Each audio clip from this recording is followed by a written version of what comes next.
तसव्वुर कीजिए एक ऐसी इमारत का जो पूरे 800 सालों से हमारे इतिहास की खामोश गवाह बनकर खड़ी है। ये सिर्फ ईंट और पत्थर का कोई आम ढांचा नहीं है दोस्तों। ये एक ऐसी जगह है जहां सदियों की कहानियां दफन हैं। आज की हमारी इस चर्चा में हम इसी विशाल और जीवंत धरोहर यानी कुतुब मीनार के पन्नों को पलटने वाले हैं। चलिए इस ऐतिहासिक सफर पर चलते हैं। इस सफर का हमारा नक्शे कदम बिल्कुल साफ है। हम इसके मजबूत आधार से शुरुआत करेंगे और ऊपर चढ़ते चढ़ते इसके निर्माण, इसकी अनोखी वास्तुकला, इससे जुड़े दर्दनाक हादसों और यहाँ तक कि आज के दौर के गर्मागर्म विवादों तक पहुँचेंगे। तो चलिए सबसे पहले बात करते हैं इसकी विशालता की।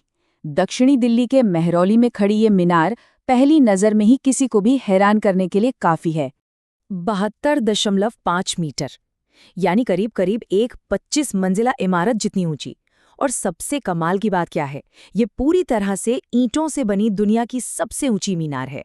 सोचिए जरा, 8 सदियों पहले जब आज जैसी कोई आधुनिक मशीनें नहीं हुआ करती थीं, तब इतना विशाल ढांचा खड़ा करना सच में किसी चमत्कार से कम नहीं था। इसके नंबर्स पर ध्यान देना वाकई दिलचस्प है। नीचे जमीन पर इसका आधार 14.3 मीटर चौड़ा है, लेकिन जैसे जैसे हम ऊपर जाते हैं चोटी पर ये आकार सिमटकर सिर्फ 2.7 मीटर रह जाता है। अंदर की तरफ 379 चक्करदार सीढ़ियां हैं। पर जो बात सबसे ज्यादा चौंकाती है वो ये है कि लगभग 65 सेंटीमीटर झुकी होने के बावजूद ये यूनेस्को वर्ल्ड हेरिटेज साइट आज भी बिल्कुल सीना ताने और सुरक्षित खड़ी है। खैर, इसके डिजाइन के पीछे की लगन वाकई तारीफ के काबिल है। अब बढ़ते हैं आगे। ये जान लेना जरूरी है कि इस मीनार का निर्माण किसी एक दिन या एक ही शासक के दौर में पूरा नहीं हुआ था। इससे तो अलग अलग सदियों और राजवंशों के बीच चली एक लंबी रिले रेस का परिणाम कहना ज्यादा सही होगा। इसका निर्माण 1199 में घुरिद शासक कुतुबुद्दीन ऐबक ने शुरू किया था। फिर आगे बढ़ते हुए इल्तुतमिश ने इसमें और मंजिलें जोड़ी। वक्त बीता और जब बिजली गिरने से इसका कुछ हिस्सा क्षतिग्रस्त हुआ तो फिरोज शाह तुगलक ने इसे ठीक करवाया और ऊपर का निर्माण पूरा किया। यहाँ तक कि 1828 में ब्रिटिश दौर के मेजर रॉबर्ट स्मिथ ने भी इसमें बदलाव किए। हर सदी ने अपना एक छाप इस मीनार पर छोड़ दिया है। कुतुब मीनार की असली खूबसूरती और इसका महत्व सिर्फ इसकी ऊंचाई में नहीं बल्कि इसके सांस्कृतिक मिलन में बसा है। ये मध्य पूर्व की इस्लामी परंपराओं और स्थानीय भारतीय शिल्पकला का एक बेहद अनूठा और दिलचस्प संगम है। यहाँ एक बहुत ही कमाल का टकराव देखने को मिलता है। एक तरफ मध्य पूर्व से आए नए मुस्लिम शासकों का इरादा था एक पारंपरिक विजय स्तंभ बनाने का, लेकिन दूसरी तरफ इसको जमीन पर उतारने वाले लोग स्थानीय हिंदू कारीगर थे, जिन्होंने अपने तरीके, सामग्री और तकनीकों का इस्तेमाल किया। अब क्योंकि इन कारीगरों को अरबी पढ़नी नहीं आती थी, इसलिए मीनार पर उकेरी गई अरबी आयातें बिल्कुल अव्यवस्थित और उल्टे सीधे ढंग से लिखी गई हैं। है ना दिलचस्प बात? ये दो अलग दुनियाओं के अनजाने में मिलने का एक जबरदस्त सबूत है। इतिहासकार वेद प्रकाश जी के शब्दों में कहें तो ये हिंदू मुस्लिम परंपराओं के संगम या सम्मिश्रण का सबसे शुरुआती और बेहतरीन उदाहरण है। ये कथन बिल्कुल सटीक बैठता है क्योंकि ये ढांचा इतिहास में दो अलग अलग सांस्कृतिक युगों के बीच एक मजबूत पुल की तरह काम करता है। तो चलिए अब इस मीनार को थोड़ा और करीब से समझते हैं, ठीक मंजिल दर मंजिल, ताकि पता चले कि सैकड़ों सालों में यहाँ लगने वाली सामग्री और उसकी डिज़ाइन कैसे बदलती चली गई। इसे एक टाइम कैप्सूल मानकर चलिए। सबसे नीचे लाल और स्लेटी बलुआ पत्थर का एक आधार है। ऊपर जाते ही इल्तुतमिश के समय की दूसरी और तीसरी मंजिलें आती हैं, जिनमें अलग तरह के आकार उभरते हैं। और बिल्कुल ऊपर जहां बिजली गिरी थी वहां फिरोज शाह तुगलक द्वारा लगाया गया सफ़ेद संगमरमर आसानी से दूर से ही अलग दिखाई देता है। ये बदलते हुए रंग और पत्थर साफ तौर पर इतिहास के बदलते पन्नों की कहानी कहते हैं। लेकिन इन्हीं खूबसूरत पत्थरों के पीछे एक थोड़ी गहरी और कड़वी सच्चाई भी छिपी है। स्पोलिया, यानी पुरानी इमारतों को तोड़कर उनके पत्थरों से नई इमारत खड़ी करना। आसपास खड़ी कुव्वतुल इस्लाम मस्जिद को बनाते वक्त 27 जैन और हिंदू मंदिरों के तोड़े गए हिस्सों का इस्तेमाल किया गया था। और ध्यान देने वाली बात यह है कि ये कोई आज की बनाई कहानी नहीं है, बल्कि मुख्य पूर्वी द्वार के एक शिलालेख पर सदियों से दर्ज है। इस मीनार के सफर में एक थोड़ा अजीब और सच कहें तो हास्यास्पद किस्सा भी आता है, जिसे स्मिथ्स फॉली कहते हैं। 19वीं सदी में ब्रिटिश मेजर रॉबर्ट स्मिथ को लगा कि इस मीनार के ऊपर एक छतरी लगानी चाहिए। उन्होंने एक ऐसी छतरी लगा दी जो इसके मूल डिजाइन से दूर दूर तक मेल नहीं खाती थी।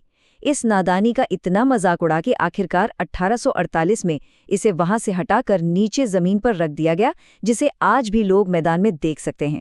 वास्तुकला और बनावट की बातों से थोड़ा हटकर अब बात करते हैं इस मीनार के उस हिस्से की जिसे शायद ही कोई याद करना चाहता हो। आधुनिक समय में इस मीनार का सफ़र ऐसी दुखांतिकाओं से भरा रहा है जिसकी वजह से इसके अंदर जाने के दरवाजे हमेशा के लिए बंद करने पड़े। 20वीं सदी के आते आते इस इमारत का नाम ऐसी दर्दनाक घटनाओं से जुड़ने लगा जिसने सबको झकझोर दिया।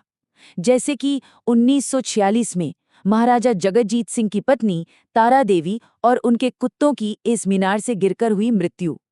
ये कुछ ऐसे किस्से हैं जो इस स्मारक के इर्द गिर्द एक बेहद उदास साया डालते हैं। पर इस स्मारक के आधुनिक इतिहास का सबसे काला और भयंकर दिन था 4 दिसंबर 1981। अंधेरी घुमावदार सीढ़ियों में अचानक लाइट चली गई, जिससे लोगों में भारी पैनिक और भगदड़ मच गई। इस दर्दनाक हादसे में 65 लोगों की जान चली गई और रुला देने वाली बात ये थी कि इनमें से ज्यादातर मासूम स्कूल के बच्चे थे। इस ट्रेजेडी का सीधा असर इस बात पर पड़ा कि लोग अब इस मीनार को कैसे अनुभव कर सकते थे। उस दिल दहला देने वाली घटना के बाद नियम बेहद सख्त हो गए और साल 2000 के बाद से लगातार हो रही आत्महत्याओं को रोकने के लिए इस मीनार को अंदर से पूरी तरह बंद कर दिया गया।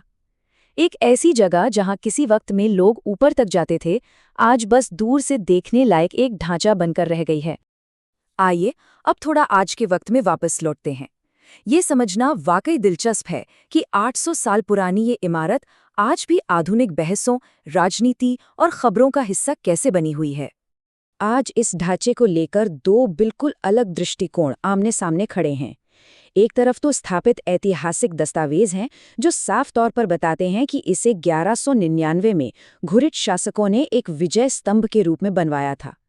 दूसरी तरफ कुछ बिल्कुल नए दावे सामने आ रहे हैं, जैसे एएसआई के ही एक पूर्व निदेशक का ये कहना कि ये असल में 5वीं शताब्दी की एक सूर्य वेधशाला थी, या फिर ये दावा कि इसे असल में राजा विक्रमादित्य ने बनवाया था।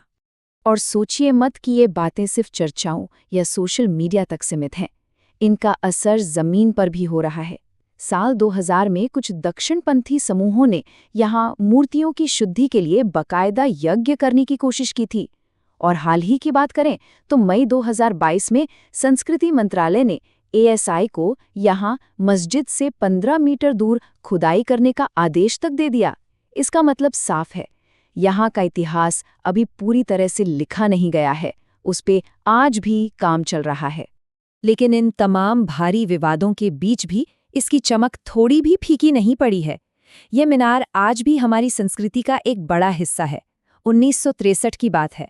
बॉलीवुड के दिग्गज देव आनंद साहब को एक गाने की शूटिंग के लिए इस मीनार का एक बिल्कुल नकली सेट बनाना पड़ा था, क्योंकि उस वक्त के कैमरा इतने बड़े थे कि अंदर फिट ही नहीं आ सकते थे। और आज के समय में आजकल अंतर्राष्ट्रीय रिश्तों को दर्शाने के लिए इसे अलग अलग देशों के झंडों की रोशनी से जगमगाया जाता है, जैसे हाल ही में मेक्सिको और टर्की के रंगों में। तो इन सब बातों से हमें क्या समझ मिलता है? यही कि कुतुब मीनार किसी आम शांत म्यूजियम की तरह धूल नहीं खा रहा है। यह ईंट और गारे से बनी एक ऐसी इमारत है जिसने सदियों की उलटफेर देखी, 2 अलग संस्कृतियों को मिलते देखा, लोगों की दुखांतिकाओं को सहा और जो आज की आधुनिक चर्चाओं का बिल्कुल सेंटर पॉइंट है। ये एक सच्ची जीवंत धरोहर है। तो चर्चा के इस आखिरी पड़ाव पर एक बड़ा सवाल जहन में जरूर आता है, कैसे एक अकेली चुपचाप खड़ी मीनार इस पूरे भारतीय उपमहाद्वीप के लगातार बदलते हुए इतिहास का आईना बन सकती है? आने वाली सदियों में इसको लेकर हमारी समझ और क्या नया रूप लेगी, इसका आखिरी जवाब तो शायद वक्त ही दे पाएगा। आज के इस सफर में हमारे साथ जुड़ने के लिए बहुत बहुत शुक्रिया।